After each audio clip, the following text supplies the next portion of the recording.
Live from Toast Studios in New York City, it's the Hospitality Hangout Podcast with the restaurant guy and the finance guy.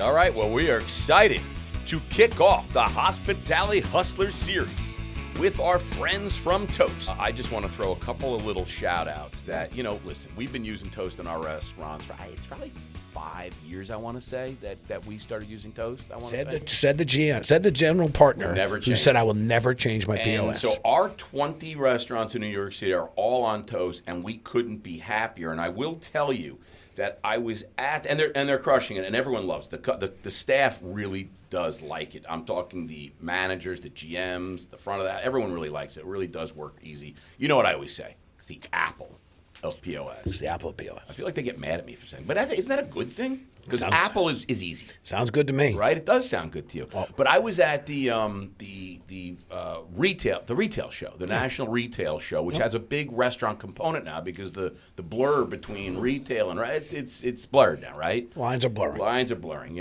And Toast had a whole setup at the NRF, at the Javits, and had a whole retail shop set up. And basically, they have a whole Toast retail now.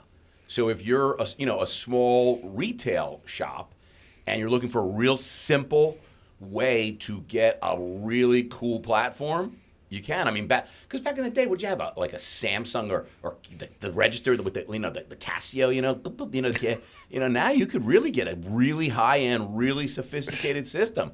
And it was really cool. Yeah, I really dug it. So listen, Toast, it empowers the restaurant community to delight guests, do what they love, and thrive. ToastTab.com. Check it out. They are also good, but not just retail, but enterprise, Jimmy. If you're a multi-unit operator, you're thinking about a new point of sale, don't think of Toast as just for the high-end fine dine like we are. It's also good for the multi-unit guys, you know what I mean? So if you're have 10,000 stores, I would very much consider Toast. Can you do the jingle? Just do the jingle. Toast.com, we love... Oh, no, it's not it. ToastTab.com, we love you. There you go. Toast, we love you. All right, let's get back to the Hustlers, Jimmy. Today we've got an absolute legend kicking things off with Bob Wright. Bob Wright, the CEO of Potbelly Sandwich Works. And I got to tell you, Bob is a rock star, and he is so perfect for our first hospitality hustler. You know why? Why? Because you know where he started?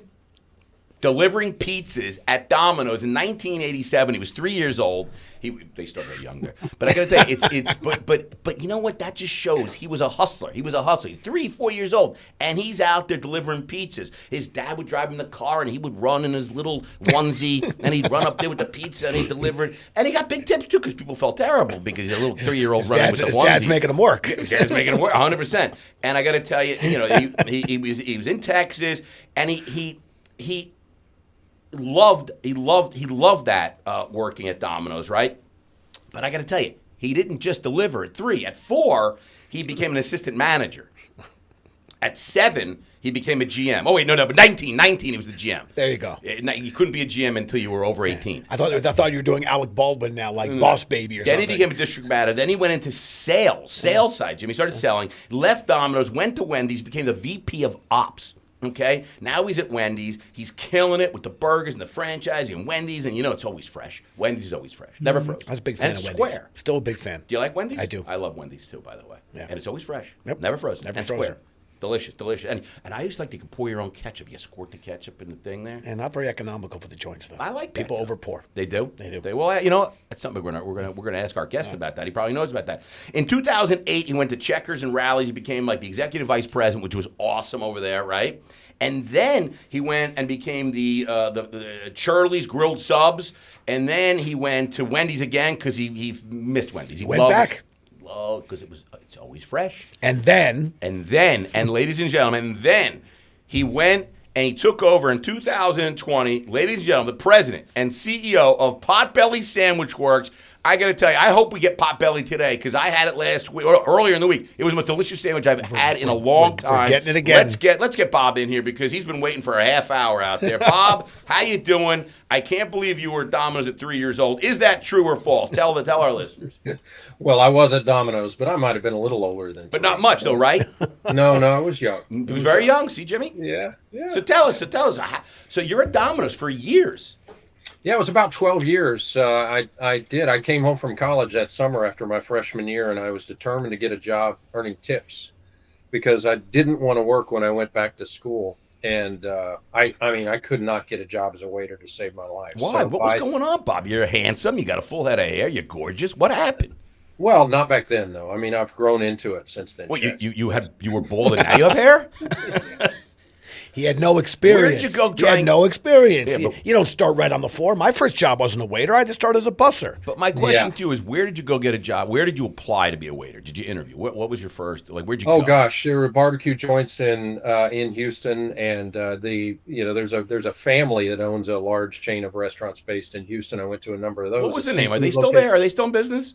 Yeah, the Pappas brothers. We know them. Yeah, they didn't hire you. No, I got to tell you something. Listen, Pappas brothers, do you realize that you didn't hire Bob? And look, he's the CEO of Potbelly. He could have been over there with the barbecue joint. By the way, I think one could look at that story differently. Wow, how great has Pappas done over the last couple decades? Without Bob? One didn't hire Bob? One could say. Oh, you're saying we didn't hire Bob. One could say it's like we couldn't hire inexperienced people to be servers. We're Pappas. We're Pappas brothers. So they made a good choice. They didn't hire Bob. Choice. Best thing they ever did is. It's not like you said it was TGIF, no disrespect. They're done. So, it's Pappas.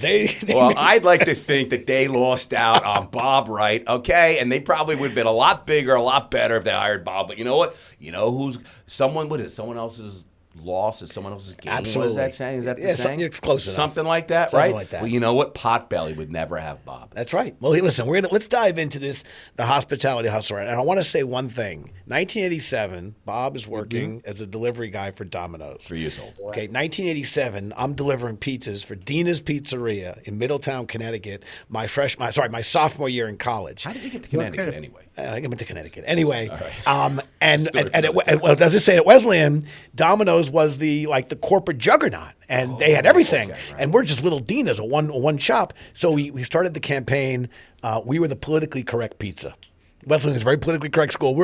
Dina's, we were the politically correct pizza, and Domino's big corporate. You want to do corporate? You want to go to the local? But Bob and I were both delivering pizzas in 1987. That's what I wanted to share. Listen, I want to kick off. Did you know Bob did delivery pizza guys have a community back then? We had a whole community. You had a whole pizza delivery community. We tell each other the big tippers. Yes. The routes to go. Anyway, listen, Bob, you've climbed the corporate ranks of some of the biggest names in QSR.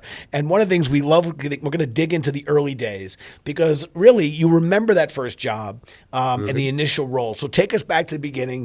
I'm delivering for Dina's. You're delivering for Domino's. What was the moment where you realized this was an industry that you really were into and that you could see this could be your career? When did that happen? I'd always loved the restaurant space because we grew up, in the very lower end of middle-class family. We always had a roof over our head, always had food, but we fixed our own cars and we took care of things around the house, and we did not eat out very much at all. I remember mom and dad. Was mom cooking every night? Mom cooked every day. She worked as a school nurse, so she could be home when we were home. And my dad was the carpenter and then a machinist. Wonderful family. But eating out was a really special thing, and so I was very in tune to the whole restaurant scene. And then, of course, as you know, you guys, around that same time, that's the 80s and the 90s is when chain restaurants really. I'm a lot younger than you. Bob. I'm much younger than you, but I've read. No, you're right. That's when the chain started to take off. It really did, and Chili's starts popping up, TGI Fridays starts popping up, and so I'd liked it. But what really got me at Domino's was when I started to learn about the franchising opportunity. And in Domino's for years, you had to be a manager for a year if you were even going to. It was the first question on the franchise application. To be a franchisee, and so and I just loved it. I love the business. I love the hustle of it all. I love the complexity and yet the simplicity. And I had a really cool GM who answered all my questions about being a franchisee. I'll never forget when I asked to join the management ranks, and of course, Domino's had just entered Houston at the time. In fact, they were in a lawsuit with Domino's Sugar. And by the name. Yes, and they weren't sure they were going to win. So there Is was that a breaking company. news, Bob? Is that breaking or is that old? No, that's old news. But it they're was starting news a to new- Shatsy. They're starting a new Because I company. don't know that story, so it's breaking news to me. So Yeah. Domino's Sugar sued Domino's Pizza? Once they started getting bigger, we were opening sister funny. stores. I guess they called lost that Dispatch suit. in Houston. They won. Yeah. Domino's won the Yeah. case anyway, obviously, but yeah. So it was new, and I had to write an essay as to why I thought I could move up to an assistant manager in training. And then took a lie detector test. I think about what it takes to get started, even on that first rung to the second rung. It was quite a time. Loved it though. Yeah, I find it. I certainly don't think in New York City, in the HR world, I don't think lie detector tests are allowed anymore. They should be. They should be. Because I know you can't even ask if you've ever been convicted of a crime. You can't even ask that anymore. So you certainly can't do a lie detector test. I can imagine in the interview hooking people up. That would be great. Are you allowed to do this, sir? Are you really allowed to hook me to a No, it's machine? fine. Yeah. That's funny, man. I can't believe you took a lie detector test. Is that really true? I know. Yeah. But that was in Texas, though, right? It was in Texas. Yeah, they still. But I think they still do that down there, though. I think that's still allowed. Just a guy with a gun on the other side of the table. Right. He just holds a gun to your head and asks you a question. That's Texas lie detector. I like that. That's funny. Yeah. That's good stuff. Yeah. No, I love it. I love it. Well, let's talk about lessons from a legend. Lessons from a legend. Throughout your journey, those early roles, right? There's an old saying that experience is what you get when you didn't get what you wanted. Jimmy, did you write that? Who wrote that? Is that your line? Yeah, that's okay. You wrote, Bobby, roll with it. Go. Roll with it. Roll with it. What's the most valuable failure or setback in your career journey outside of your dad making you deliver pizzas at 3 years old in a onesie? There was a path that was pretty common for people in the restaurant space, especially if you were operators, like where I started. You spent, and guys still do that, ladies do too. You start and you spend your entire career getting your boss's job and just moving up. Right, sure. I mean, that's your goal, right? You always want your boss's job. You do, and I did too, and I didn't get one. And boy, I wanted it. I was director of operations for Wendy's in the home market in Columbus. I had the entire market, which had its own set of interesting responsibilities. So wait, what was the position that you were gunning for? What was your boss at that time? It would have been the division vice president. There were, I think at the time, there were 13 of those in the country, and there was an opening in Chicago, and I love the market. I thought I could do great things up there. I interviewed really well. I'll never forget my senior vice president back in Ohio. I was in Ohio at the time, and he called me up the day before. He said, "Hey, Bob, I just want you to know, you're not going to get the job." And he said, "You probably deserve it. You probably did better than anybody else, but there's just somebody up there, the regional politics, Bob. It was politics. I'll bet you check the last name of the person who got it and the person who was running it. I'll bet you the same last name. Just saying." Well, both of them have moved on, let's say that. So, but what a great favor he did me, because he's like, "Look, I want you to think about how you're going to handle this tomorrow, because that could be a more defining experience for you." And he gave me a 24-hour head start on a disappointment that I didn't have to let anybody else see. And so I took the high road. I was the first guy to call the guy that got the job. First person to reach, congratulated him. Remember his name? Can we get his name? We're gonna look him up on Facebook or Instagram or something. I don't think you need to do that. So is that like, from your perspective, your career journey as a hospitality hustler, would you say that was one of the biggest setback at that time for you? That was a big failure for you? I mean, not failure, but in your career path, you were like, I really want that. And then where did it lead you to? See, that's what's so special, because the job that came about, and it was about a year and a half later, which meant I put another year and a half into my 5-year tenure running that market, kind of the longest period of time I'd had any one single position. I got tapped on the shoulder to go run a subsidiary brand that Wendy's owned down in Houston, which for me was cool. I got to go back home. Name of the company is Cafe Express. It was one of the original fast casual concepts, rooted in a fine dining kind of 5-star restaurant called Cafe Annie. And you know what's really interesting? Many of the people in my world at Wendy's said, "Oh, Bob, I don't know. That's you go to these subsidiary brands, you may never get to come back. What if it doesn't go well?" And I'm Right. like, "Yeah, well, what if it goes well? I get to run a company. Are you kidding me? It's smaller than Wendy's, but I get to run marketing and run development. I'm running operations. What an amazing opportunity!" So Sure. that was the first time I had the president's title. Oh, so that's all you really wanted, Bob. You just wanted to be the president. You didn't really care what just the go straight to operation the was. top. You just wanted a business card that said president. No, I'm just saying that was the thing that came along, and that's when my career really started giving me chances to take on some very different things. Yeah, because you were once you become president, it's people look at you different. They don't even know what you're president of, but they know you're a president. Yeah. Well, a lot of people didn't know that brand either, so that was. Well, listen. How long did you stay? How long was that for? It was a short trip because literally the day I got there, we had an activist investor start buying up Wendy's stock and wrote a white paper about selling all the subsidiary brands. That's funny. And I know. Now, what's cool is I was the only executive in any of the subsidiary brands that got invited back to Wendy's.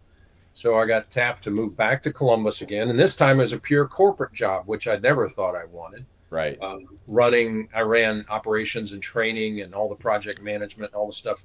What a great experience that is. If you're going to run multi-unit restaurants at some level, knowing how to implement new things into the system it was terrific.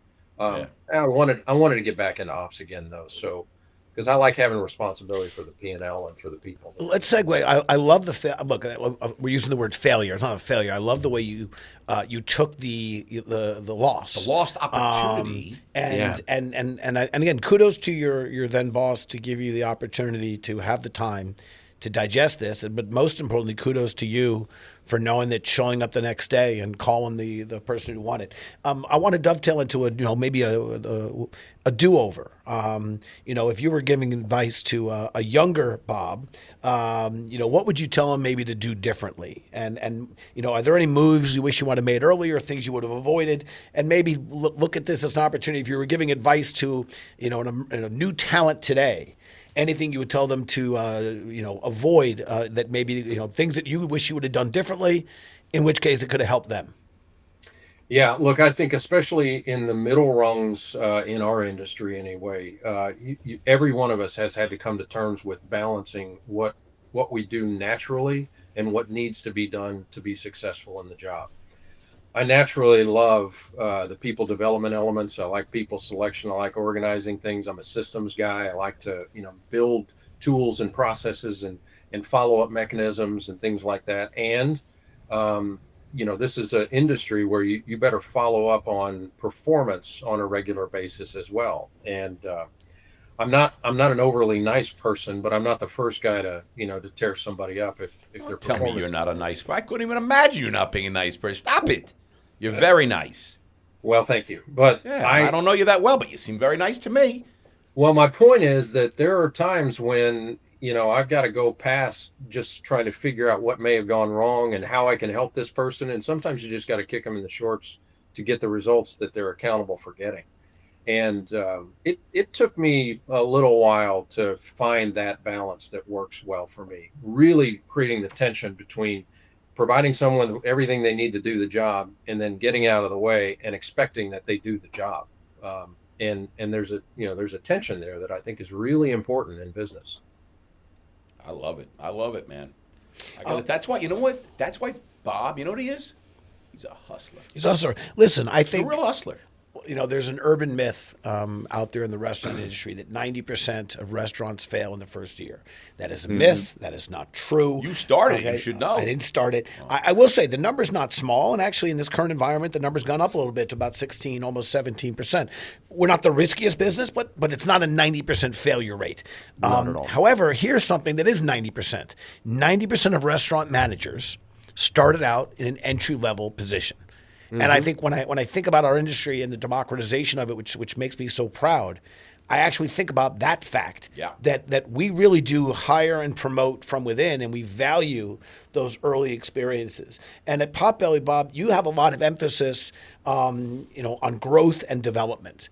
And I'm curious if there are specific, whether it's systems or programs, but what do you put in place, to identify the diamonds in the rough? And how do you spot that cashier or the sandwich maker and think, you see the talent or the opportunity, if given the opportunity, they could run an operation or take on that senior role. And again, similar to the advice, what would you tell a kind of a newer talent to think about, how could they ride have an experience and a journey similar to yours and end up in the C-suite 20-something years later? What are you trying to say, Jimmy?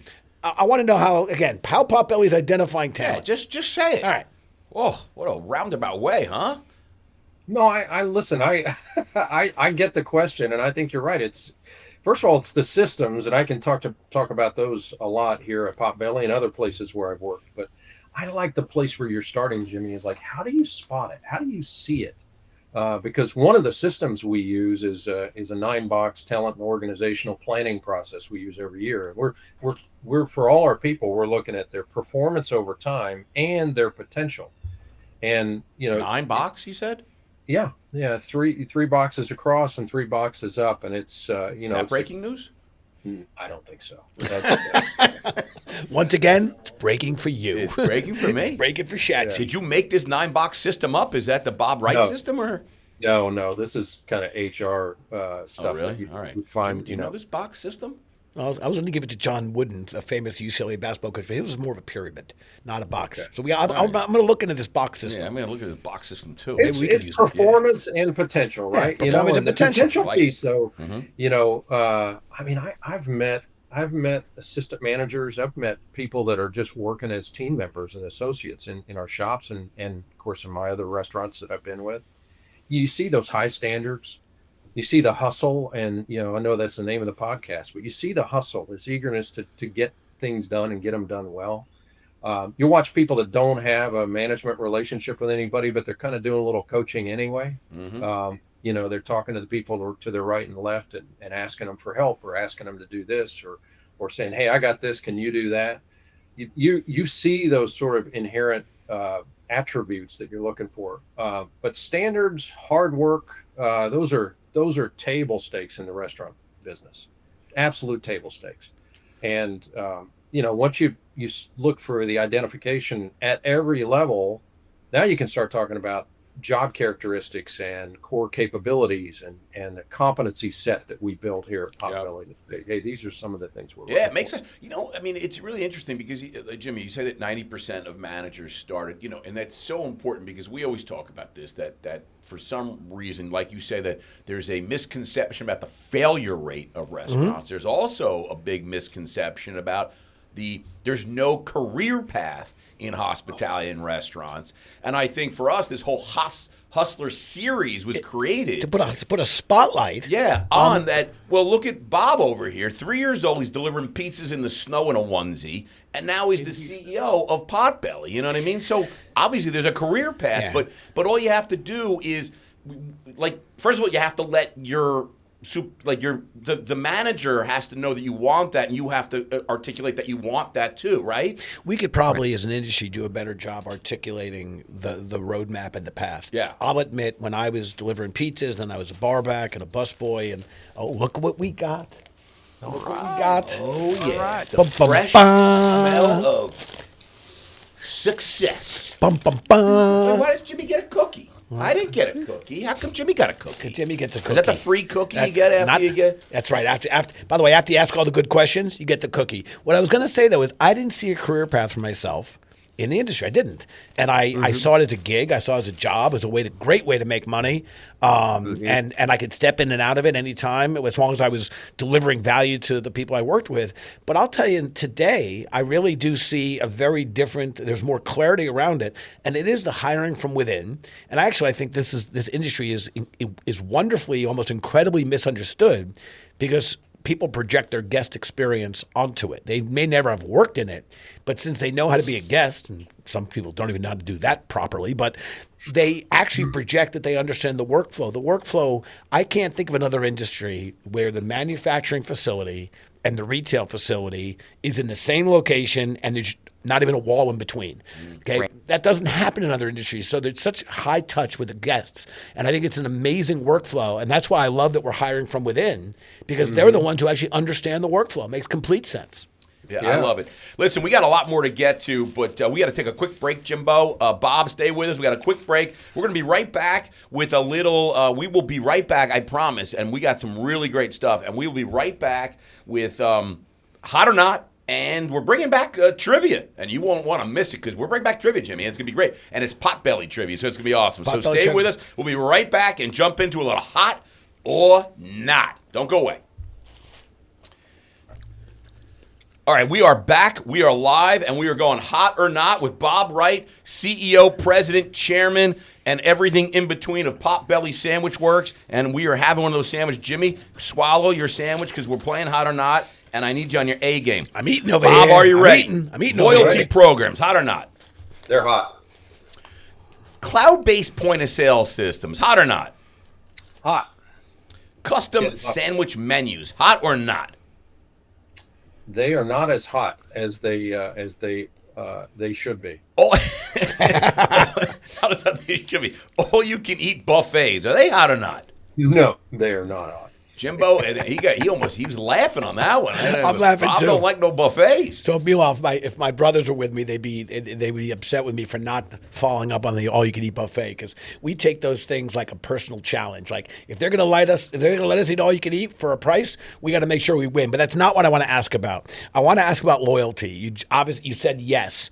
I think that word gets used almost. I know you didn't, but I don't think people understand just how important it is. Could you maybe share a little bit from your experience in Potbelly, just how important loyalty is, and how does that create the relationship with your guests that you guys are really focusing on? Look, it's a relationship builder. Right. At the core of a loyalty program is helping someone nurture and deepen the relationship with something that they already like. You're not going to get somebody into a loyalty relationship with a brand they don't already like the brand, but if they do like you, you can nurture that relationship, reward them for what they deliver when they come in. You can get segmented relationships with those customers, give them something that's unique for them, uniquely appealing to them. Yep. We've done something at Potbelly where we would do a system-wide promotion, and then we could go look at our Perks loyalty program members and know who didn't participate in that promotion. And we would hit them with a message that says, hey, we noticed you didn't take advantage of the first day of summer BOGO last week. It was only on Thursday. For you only. We'll extend that through the week this week. Really? So it's really personalized. Very personal. Now we send it to certain segments of our. Yes, it's not personalized to one person. Bob is literally combing through the list and finds that you didn't redeem. Bob, who should we send that to? Yeah. I just want to focus on this for our listeners. We're such a unique industry. You go to a restaurant for the first time, you go to a bar, or whatever, and you spend a little of the money, and you're like, "Whoa, well, why didn't I get something for free? Why do I get free?" Yeah. We as operators and owners, we don't like discounts. Okay, we don't like giving. However, we love rewarding loyalty. And that's what Bob is talking about. Yeah. You have a guest who's showing loyalty to your unit, your store, your brand. We want to work and engage. And that, to me, was what loyalty is all about. It's not, I don't know how much money I spend at a shirt store. They're not giving me, buy the shirt.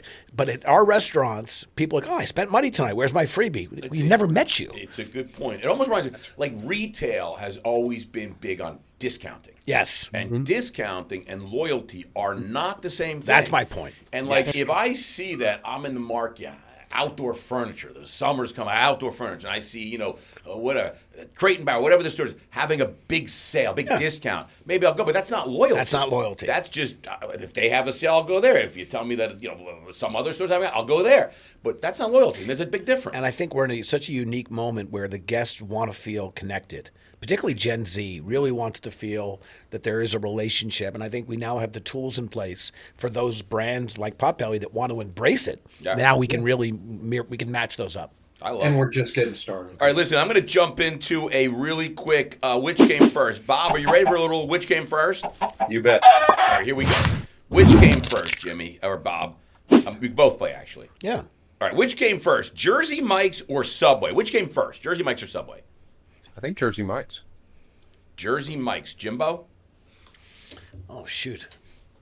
You know what? I think Bob's right, and he's probably got this one nailed. But I'm gonna play the contrarian. I'm going with Subway. Always stick with Bob. Stick with Bob. Jersey Mike's 1956. Subway was 1965. So not a huge spread there, but yeah. Bob, you writing that down for you can use that at I knew Jersey Mike's was 56. Boom. Yeah. Which came first, Friendly's Fribble, one of my favorites, or Wendy's Frosty? Has to be Friendly's. Yeah, I want to be a contrarian, but I can't. It's Friendly's. It's Friendly's. Friendly's Fribble. Yeah. Both guys are saying Friendly's Fribble. Yes. It's Wendy's Frosty, 1969. The Fribble was 77, which I can't believe. No, Wendy's opened with Yes, I had the Fribble. I can't believe that's I had the true. Fribble. I had the Fribble. Because I was in camp, and I was always having a Fribble, and I was 10. You can't tell me that the first year a Fribble came out was when I was at 10. Hey, don't question the judges. Well, I'm gonna have Julie gonna have to do some research on that. I can't believe that.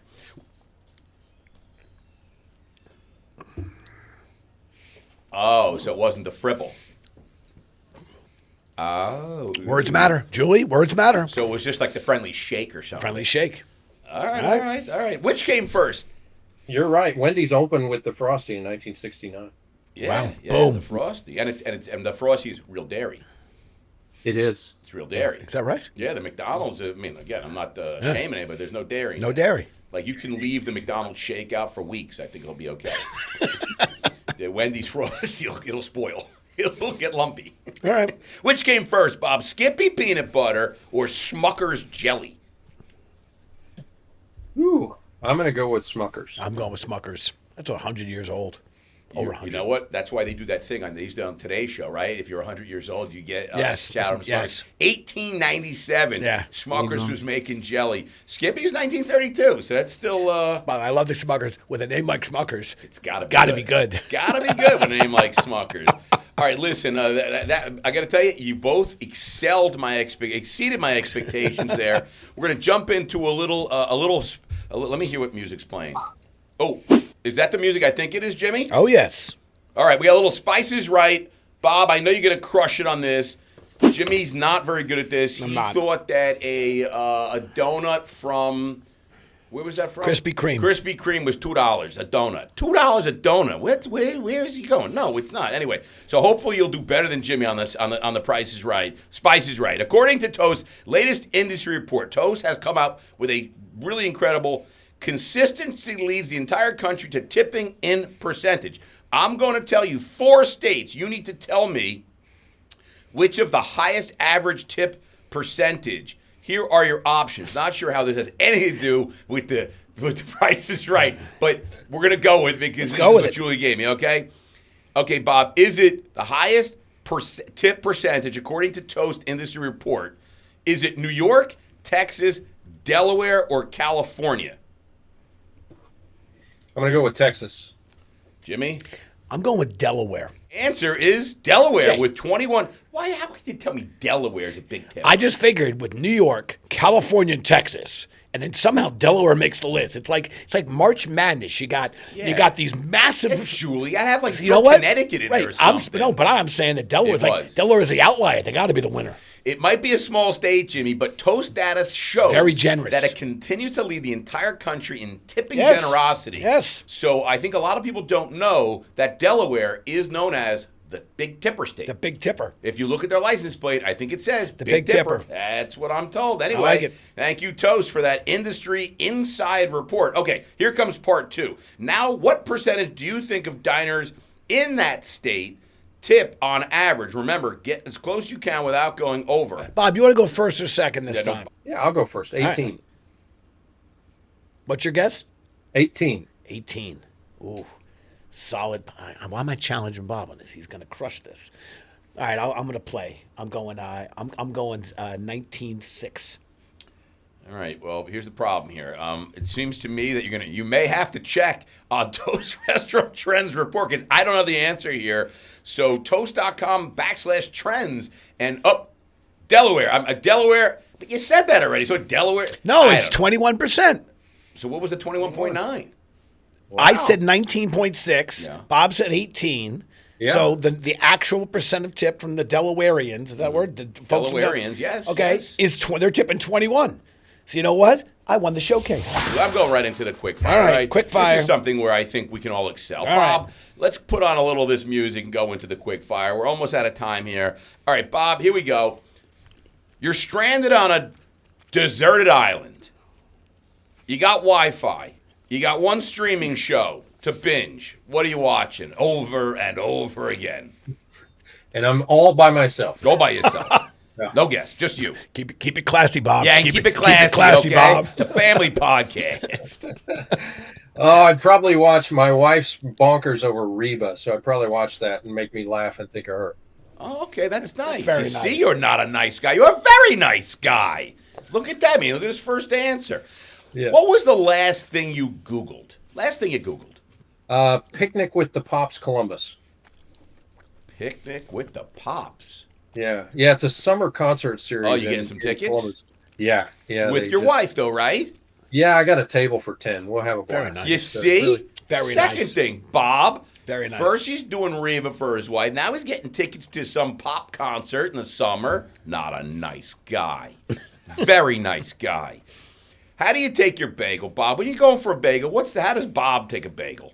Oh, super simple. Toasted with butter.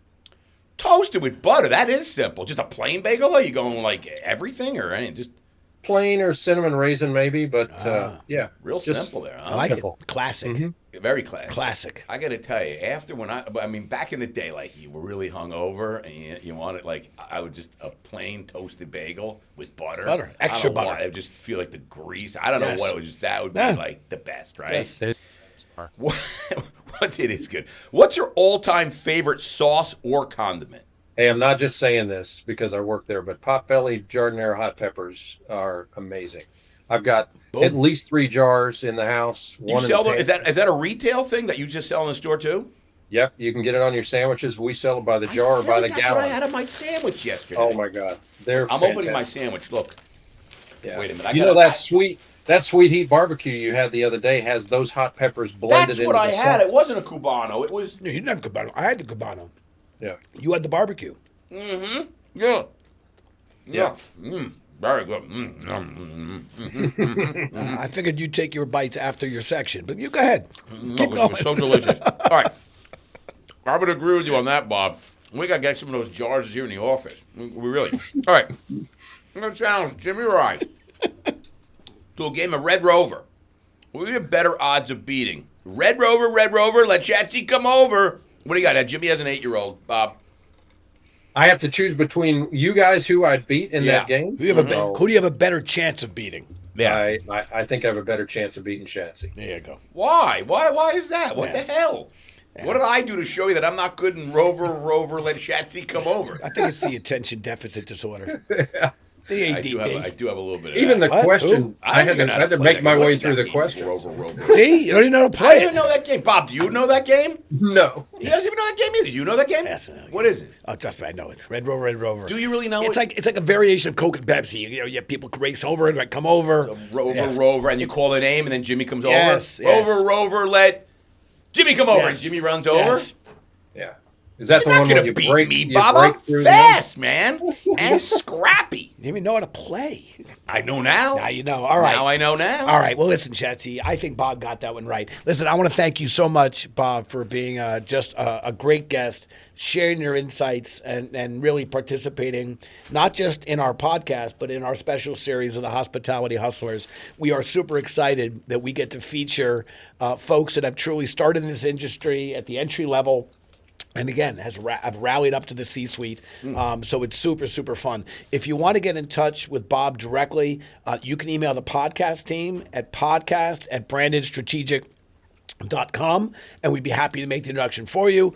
We no longer give out personal cell phones and emails, so you just contact us. We'll take care of it. And Chatsy, you have a few announcements you wish to make? I do. If we want to check out where your local Potbelly is it potbelly.com?